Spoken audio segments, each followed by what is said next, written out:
Hôtel de la famille, j'espère que vous allez bien. Je suis Zarathustra Paprinta et je suis ravie de parler avec vous aujourd'hui, mes très chers frères et sœurs Kamit. Aujourd'hui, nous allons donc passer à notre cinquième lettre, à notre cinquième lecture de la fameuse lettre de Willie Lynch. Et donc, pour petit rappel, comme d'habitude, Willie Lynch, c'était un esclavagiste britannique du 18e siècle. Il s'est donc inspiré des techniques de torture physique, psychologique et mentale des leucodermes qu'il se faisait de base entre eux depuis l'époque de l'Antiquité avec tous les empereurs psychologiquement atteints leucodermes. On va pas vous citer les noms, mais on va quand même dire Néron pour ceux qui le connaissent, voilà. Et donc, même si c'était bien avant Néron, il y avait quand même pas mal de psychopathes à la fois romains et grecs qui faisaient déjà des techniques de torture du jamais vu de cette terre. Et donc, ce qui allait plus loin avec Willie Lynch, ce n'est pas que lui, mais il y en a beaucoup comme lui. Hein. On va pas citer les noms, mais on les connaît, Colbert et tout ça, et d'autres dont on ne connaît pas. C'est que ils ont amplifié le sévice par 1000, je dirais même au centuple, pour la simple raison que nous sommes noirs. Car, pour beaucoup, il faut le rappeler, tous les leucodermes sont négrophobes. La différence, c'est qu'ils savent masquer, ils savent le masquer. On ne peut pas dire qu'à côté d'un noir, quelqu'un de normal, un blanc normal peut se sentir à l'aise. Sachez qu'ils dissimulent leur négrophobie pour plaire à la société. Qu'ils aient une femme, un ami, un frère noir. Cela n'empêche qu'ils ressentent cette différence et qu'ils le voient très mal. La différence, c'est qu'ils savent le dissimuler, je le rappelle. Dissimuler pour bien paraître devant la société, car la société ne veut pas de négrophobes. La société veut jouer le monde laïque, le monde vivre ensemble, qui est un monde qui est faux, un monde qui n'existe pas, seul pour les universalistes. Et je dirais bien loin, qui dit universaliste doit comprendre tout ce qui est tout ce qui est naturel, c'est-à-dire les arbres, c'est-à-dire les animaux, la terre, et les comprendre dans l'universalisme. Car si tu te dis universaliste et que tout le monde se ressemble, ça veut dire qu'un arbre te ressemble, un singe te ressemble, un oiseau te ressemble, les grenouilles te ressemblent. Or, ce n'est pas ce qui est le cas. Voilà, c'est pour le petit rappel des psychopathes universalistes. Évidemment, ils ont doublé ces techniques parce que nous sommes noirs et parce que pour eux, le noir et l'obscurité rappellent les ténèbres. On va vous rappeler toujours ce phénomène climatique qui s'est passé bien avant, car dans les siècles passés, le monde était, du moins le monde leucodermique, les journées étaient plus courtes qu'aujourd'hui, et avec le phénomène naturel de changement climatique, qui avant était naturel, qui est devenu aujourd'hui artificiel, en fait qui s'est transformé, qui est devenu un phénomène complètement dénaturé par le fait que les leucodermes, évidemment, ont détruit la planète avec leurs usines et leur industrialisation toxique. Vous renverrez toujours au livre de Cheikh Anta Diop, évidemment, et Théophile Obenga, tout ça pour vous expliquer les bases gréco-latines, évidemment, la société leucodermique et le pourquoi de cette haine, de cette jalousie. Vous comprendrez très bien que les Noirs avaient une civilisation, comment dire, exponentielle, et la jalousie, en plus de la haine de cette couleur, a fait naître au leucoderme une envie destructrice. Déjà qu'il est la nature, il déteste le froid qu'il a subi depuis des siècles. Maintenant, tout ça est allé au plus loin en voyant l'obscurité, cette obscurité qui est entrée génétiquement en lui comme une haine, voir des gens avec une couleur obscure, être des gens qui vivent dans la plénitude la plus totale, sans haine, sans distinction. Donc ils sont venus détruire notre société et ils sont venus mettre la discorde là où de base il n'y avait pas.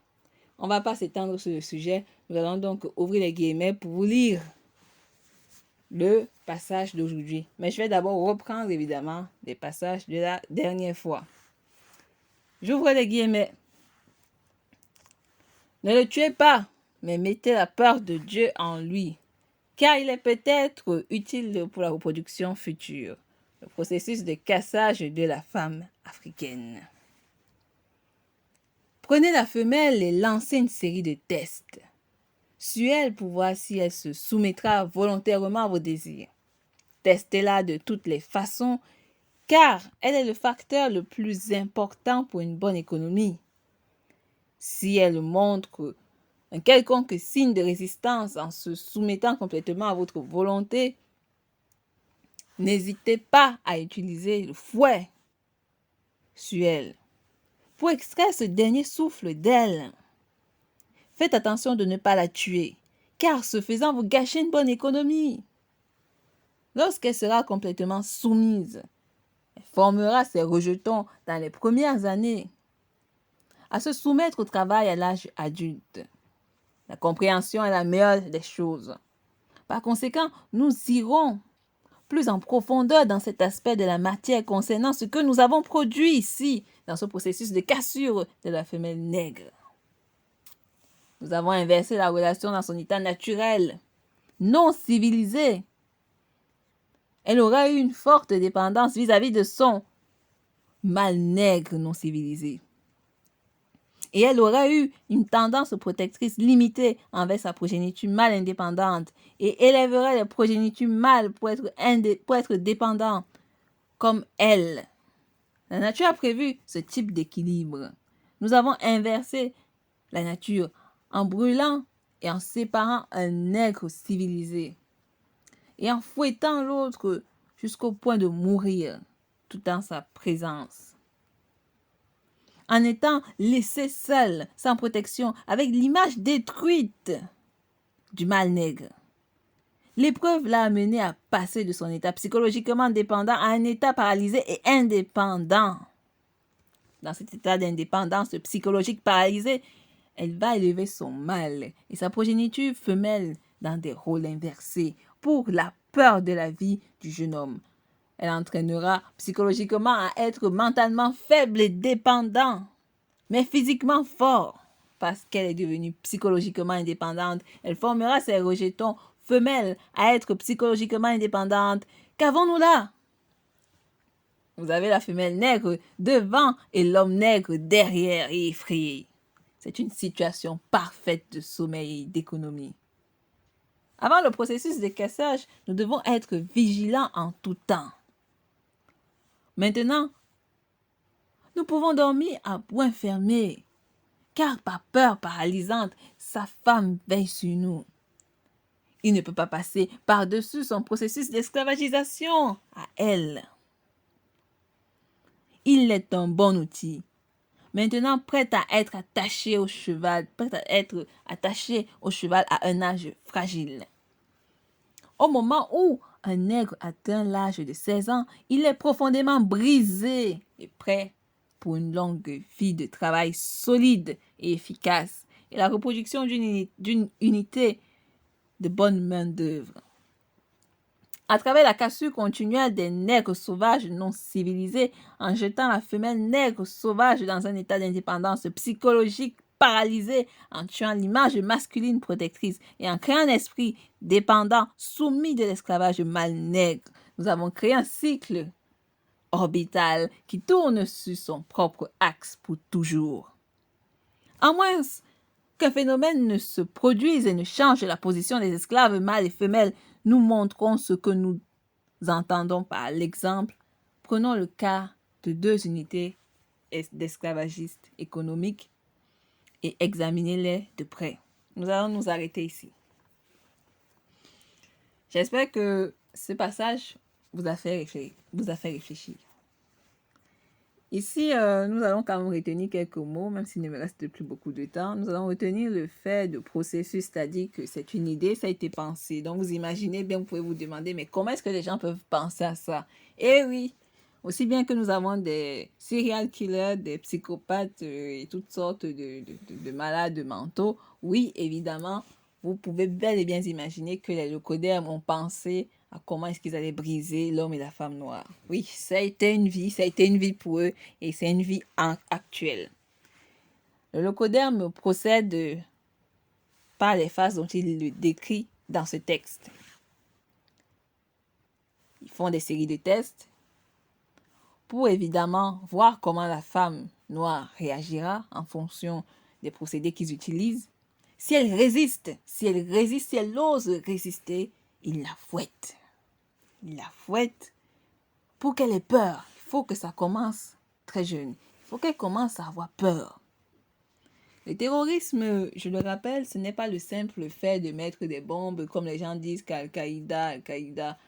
Le terrorisme qui vient du mot terreur, terreur qui renvoie à la peur, c'est le fait de créer dans une société un climat hostile, un climat de peur, un climat où on n'ose même plus s'afficher de manière fière parce qu'il y a des gens derrière qui mettent la pression pour que les gens aient peur. Et c'est comme ça que l'Occident travaille.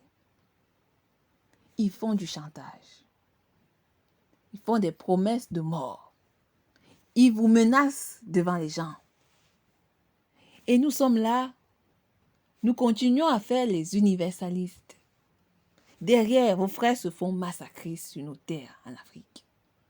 Et vous voulez jouer les amis du monde. Il n'y a pas d'amitié dans ce monde. Et ça, les Locodem l'ont tous compris. Il parle du fait d'inverser. Toujours ce processus d'inversement, c'est-à-dire rendre, donc, dans ce processus d'inversement, donc de dénaturalisation évidemment, ils ont rendu la femme indépendante. Vous voyez souvent les femmes américaines indépendantes et tout ça, qui a fini par créer le féminisme noir et tout ça. Donc on a inversé, la femme est devenue indépendante. Elle peut se débrouiller d'elle-même, mais derrière, pas peur que le Locodem détruise encore l'image de l'homme noir, parce qu'ils l'ont déjà bien détruit en le fouettant, en le déshabillant, le goudronnant, l'humiliant, le tuant devant sa femme. Pour éviter cela, la dame doit affaiblir psychologiquement le mal.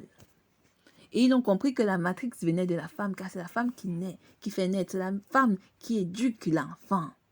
Et les mères ont une grande responsabilité. Elles doivent apprendre aux enfants, mâles et femelles, à devenir des êtres responsables, indépendants, responsables, qui sont prêts à produire, à inventer, à innover. Et vous le voyez comme dans ce qui se passe en Afrique, les mères, les familles qui oppressent les enfants. Moi aussi, j'étais un enfant oppressé, à qui qu'on ne pouvait pas mener plus loin, évidemment, parce que c'est un processus de cassage qui était générationnel, qui était mis dans l'ADN. Il faut prendre cela au sérieux. Nous avons vraiment une grande responsabilité. En apprenant cela, nous comprenons comment est-ce que l'Occident fonctionne, comment est-ce que le Locodem fonctionne pour rabaisser les gens. C'est pour ça qu'il peut se permettre de briser les gens, de briser les Noirs comme ils le veulent. Mais aujourd'hui, on a compris le système. Qu'allons-nous faire? Est-ce que nous allons rester là, faibles? Les hommes noirs, au lieu d'aller vers les femmes blanches, aller faire des enfants, tout va que vous n'allez même jamais maîtriser et donc, dans les cas de divorce, vous n'allez jamais rien gagner. Vous ferez mieux de vous responsabiliser. Nous avons un cas de responsabilité. Vous êtes devenu psychologiquement faible. Toujours vous mettre derrière la femme noire. Et la femme noire, ce qu'elle fait, elle se met devant, elle prend tous les maux de la société et vous êtes là, mes reines. Mais si vous ne comprenez pas déjà ce phénomène actuel, vous ne pouvez pas comprendre comment est-ce qu'il faut le combattre. Inverser le processus naturel, psychologique. Effrayer. Humilier. La femme est complètement brisée au même titre que l'homme. Mais la femme a quelque chose de plus fort. C'est la dignité. Ils l'ont dit eux-mêmes. Ils ont peur que le phénomène soit brisé. Alors ils doivent tout faire. Ils doivent tout faire pour que ce système fonctionne. Pour toujours, ils l'ont dit. Pour toujours. Mais aujourd'hui, nous allons le briser, ce système. Nous allons le briser par notre volonté de puissance. Par notre volonté de gagner, de victoire. Nous avons été un peuple qui a gagné beaucoup de victoires. Nous avons amené la science dans ce monde. On n'a pas le droit de faillir, parce que si l'on faillit, mes frères, je vous le dis la vérité, c'est le monde entier qui va faillir. C'est le monde entier. Là, ce n'est plus notre question. Vous savez très bien que l'esclavage, c'est un crime contre l'humanité. Vous avez bien vu ce que les arabo-musulmans ont fait. Vous voyez ce que ça fait. Et vous voyez ce que l'universalisme fait. Ça rend les gens aveugles. Je ne peux pas être aveugle. Je ne peux plus l'être. Responsabilisons-nous. partagez le live. Et si vous avez des commentaires ou d'autres choses à me donner, je vous remercie. Je ne pourrais pas tout dire, mais au revoir.